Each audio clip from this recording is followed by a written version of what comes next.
Word мәтіндік редакторының топ 10 құпиясы.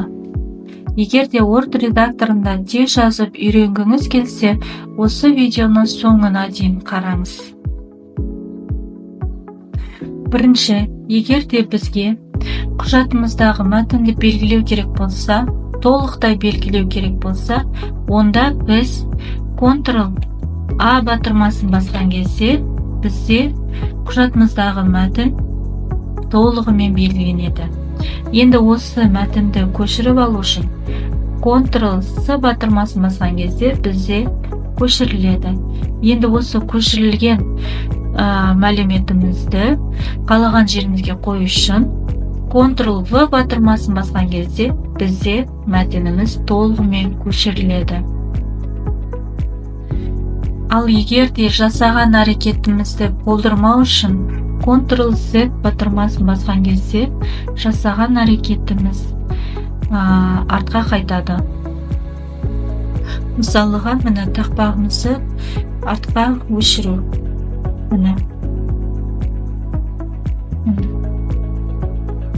Ctrl-Z батырмасын басқан кезде тақпағымыз өшіріледі, болдырмайды әрекетті.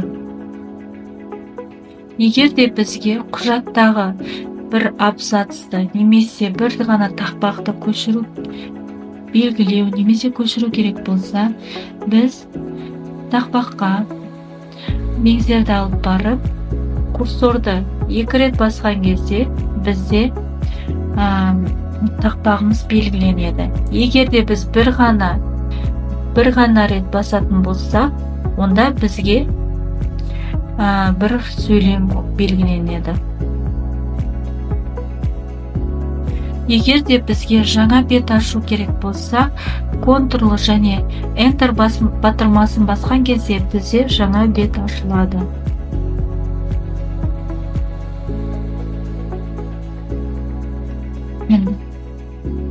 Біз қарап тұрсақ, мына жерде төменде жазылып тұр. Беттердің саны. Біз жаңа әрекетімізбен 4 бет ашты. Егер де кіші әріппен жазылған сөздерді немесе үлкен әріппен жазылған сөздерді кішіге аудару керек болса, онда біз Shift F3 батырмасын басамыз.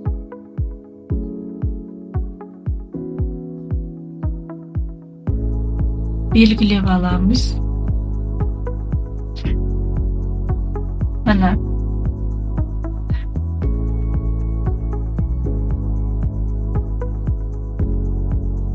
Енді соңғы жасалған әрекетімізді қайталау үшін F4 батырмасын бассақ, соңғы жасалған әрекет қайталанады.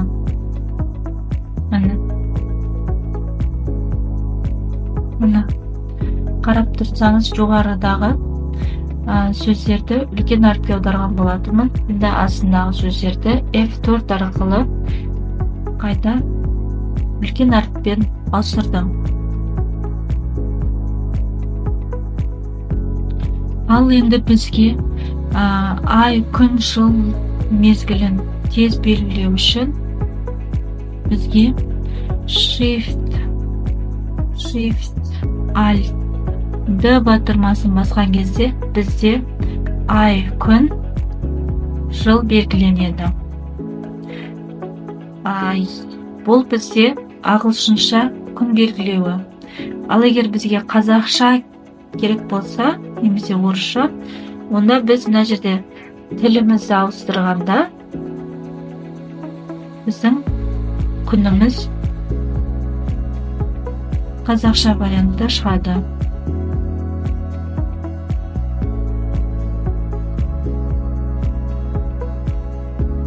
Shift-Alt-D.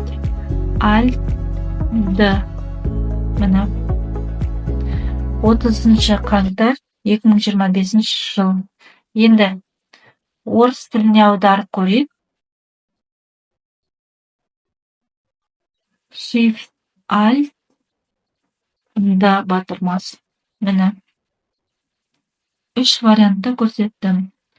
Ал егерде бізге уақытты көрсету керек болса, онда Shift Alt Т батырмасын басқанда бізде қазіргі уақыт көрсетіледі. Видео ұнаса лайк басып каналға тіркел.